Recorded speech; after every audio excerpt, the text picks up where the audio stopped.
Bom dia, boa tarde ou boa noite, Marcelo Paes Barreto, de Guarapari, Estado do Espírito Santo, desde 1968, estudando a doutrina espírita na sua pureza doutrinária, em livros seguros e a ciência do direito. Vamos hoje fazer mais um estudo no Evangelho segundo o Espiritismo, o maior tratado de reforma moral ou para a reforma moral que existe hoje sobre a Terra. Bem-aventurados aqueles que são brandos e pacíficos. Bem-aventurados. Jesus aqui nos mostra que a estrutura pedagógica, né, é Mateus, Marcos, Lucas e João. E as cartas de Paulo, Paulo foi o melhor aluno de Jesus. Não tem jeito, tem que ler Mateus, Marcos, Lucas e João. Aí é que você vai entender toda a estrutura pedagógica de Jesus. Depois, 1800 anos depois, vem a doutrina espírita para esclarecer de uma forma também pedagógica e em razão do tempo passado, a mesma doutrina de Jesus, que são as leis de Deus. Esse capítulo 9, ele fala exatamente do que é ser brando e pacífico. Vamos pegar alguns detalhes para nós entendermos bem. Bem-aventurados os pacíficos, porque serão chamados filhos de Deus. É a última bem-aventurança. Então, quando nós nos tornarmos pacíficos ou pacificadores, aí é que nós seremos considerados filhos de Deus. Olha a chamada de Jesus. É uma chamada clara e objetiva de que nós viemos para o planeta Terra. A escola terrena é uma escola de estudo, onde nós vamos nos reformar, corrigindo os erros que praticamos e procurando acertar para caminhar até a perfeição. Haveis aprendido o que foi dito aos antigos: vós não matareis. E todo aquele que matar merecerá ser condenado pelo julgamento. Mas eu vos digo que todo aquele que se encolerizar, ficar nervoso, estressado, ansioso, agressivo, em depressão, porque não tem um plano de vida, porque não estuda Jesus e nem se reforma, fica perdido. Aí vai para os remédios, para as drogas, e assim vai, chegando até o suicídio, por total falta de conhecimento de quem é você, quem é Deus e qual a lei a seguir. Aquele que se encolerizar contra seu irmão merecerá ser condenado pelo julgamento. Por essas máximas, Jesus faz da doçura, da moderação, da mansuetude, da afabilidade, da paciência uma lei. Se é lei, é para ser estudada e cumprida, e compreendida e cumprida. Condena, por conseguinte, a violência, a cólera e mesmo toda expressão descortês com respeito ao semelhante. Então nós vamos ver que Jesus estabeleceu o caminho, as regras pedagógicas. Por isso que Jesus é a base de tudo. Mas não é Jesus ficar falado, essas orações falsas. Não, é Jesus estudado, compreendido e praticado. Isso é que é a responsabilidade do cristão. Então, aqui nesse capítulo, é que toda palavra ofensiva exprime um sentimento contrário à lei do amor, que é a lei do respeito ao próximo, da tolerância, da paciência. Amor, como diz aqui no Evangelho, é o sol da vida. Por isso que ele veio e colocou para nós a programação pedagógica, o projeto pedagógico para os seus irmãos, estabelecido por Deus. É que toda palavra ofensiva exprime um sentimento contrário à lei do amor e da caridade, que deve regular as relações dos homens e manter entre eles a concórdia e a união. A última pergunta do Livro dos Espíritos: quando é que a Terra vai ser um planeta de paz? Quando vocês que estão aí, assim, trabalharem por isso.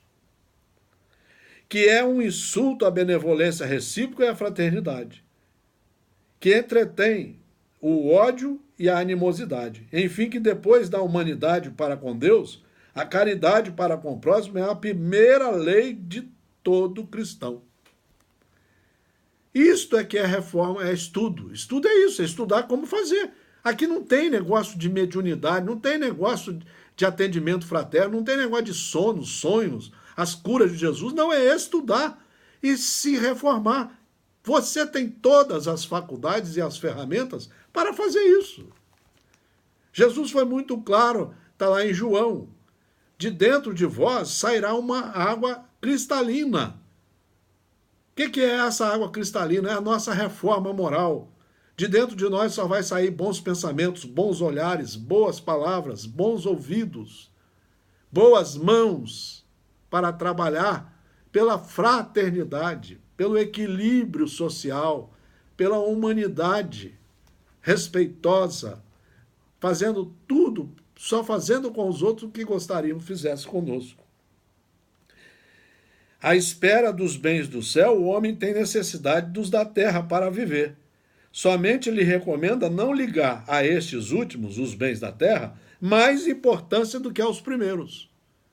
Não ajunteis os tesouros da terra em demasia, além do limite. Por quê? Porque eles vão enferrujar e também os ladrões vão querer te roubar e matar. Mas ajunteis os bens dos céus. É esse o papel do Evangelho. O Evangelho segundo o Espiritismo foi escrito em 28 capítulos.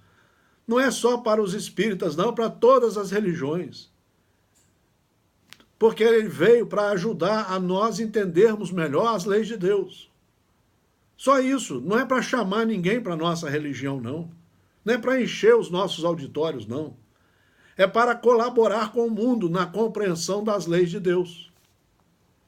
Por essas palavras, ele quer dizer que até esse dia os bens da terra estão assambarcados pelos violentos, em prejuízo daqueles que são brandos e pacíficos. Aqui na terra nós queremos os bens da terra, poder,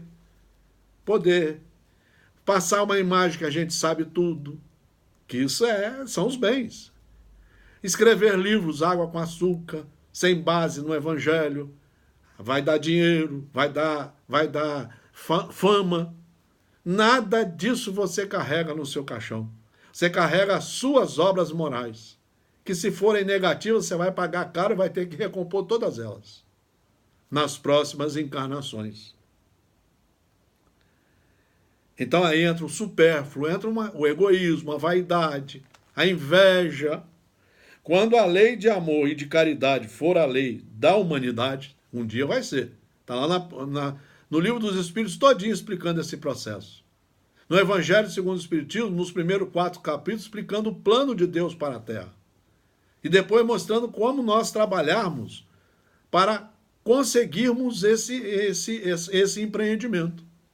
O cristão é um empreendedor, desde que saiba estudar e praticar.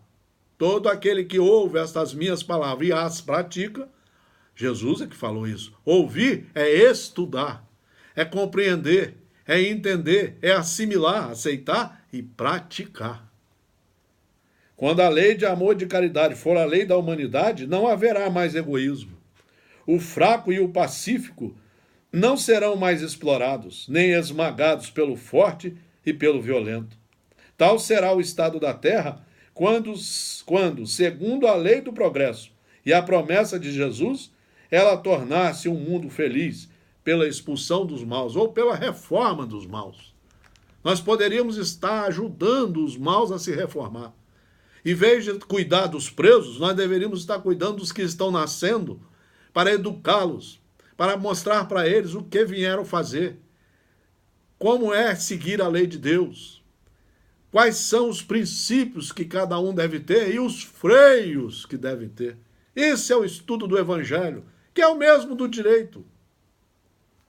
Então a afabilidade e a doçura, a benevolência para com os semelhantes, fruto do amor ao próximo, produz a afabilidade e a doçura que lhes são a manifestação. Entretanto, não é preciso fiar-se sempre nas aparências. A educação e o hábito do mundo podem dar o verniz dessas qualidades. Quantos há cuja fingida bonomia não é senão a máscara para o exterior. Uma roupagem cuja forma premeditada esconde as deformidades ocultas. O mundo está cheio dessas pessoas que têm o sorriso nos lábios e o veneno no coração, que são brandos contanto que nada lhe as machuque. São os melindres que nós estamos vendo por falta de estudo. Inúmeros trabalhadores, dirigentes estão assim, e presidentes, e palestrantes também. Eles estão crentes que ser presidente é um poder, que já são puros. Mera ignorância, não sabem nada, não estudaram a base, não se reformaram. Vão ter que responder seriamente por isso. A paciência, a obediência e a resignação estão nesse capítulo. A obediência e a resignação. A doutrina de Jesus ensina em toda parte. Para a obediência e a resignação. Duas virtudes companheiras da doçura. Muito ativas, embora os homens as confundam erradamente com a negação do sentimento e da vontade. A obediência é o consentimento da razão. Só quem estuda passa a ser obediente. Ele tem que estudar, compreender, assimilar e praticar. A obediência é o consentimento da razão, a resignação é o consentimento do coração. O indivíduo que entendeu a lei, ele a cumpre feliz. Ele a cumpre feliz.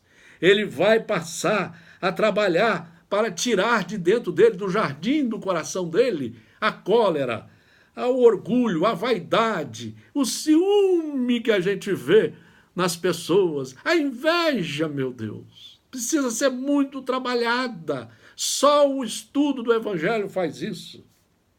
Se imaginasse que a cólera não resolve nada, altera a sua saúde, compromete-lhe a sua vida, veria que a sua primeira vítima é você. Daí o estudo ser a salvação, a educação ser a salvação. O corpo não dá cólera àquele que não a tem, como dá os outros vícios. Todas as virtudes e todos os vícios são inerentes ao espírito. Precisamos reformar o espírito só pelo estudo. Nos diz Emmanuel no livro Estude Vida, editora FEB, a maior caridade que você pode exercitar é com você mesmo, estudando e se reformando, estudando e procurando ser um seguidor do Cristo. Essa mudança, a gente sabe, eu imagino, que essa reforma de conhecer Deus, amar a Deus sobre todas as coisas e até amar o próximo, eu considero uma caminhada de 1000 a 2000 anos, de muito estudo e muito trabalho. E o Evangelho é um instrumento pedagógico que deveria ser lido 1 hora por dia, 2 horas por dia, e tentamos exercitá-los, praticá-lo durante as outras 22 horas. E assim, um dia atrás do outro, lendo o livro dos Espíritos por mais 1 hora, lendo o céu e o inferno por mais 1 hora, estudando livros maravilhosos que nós temos como Caminho, Verdade e Vida, como Vinha de Luz, como Justiça Divina, como Roteiro, como o Consolador.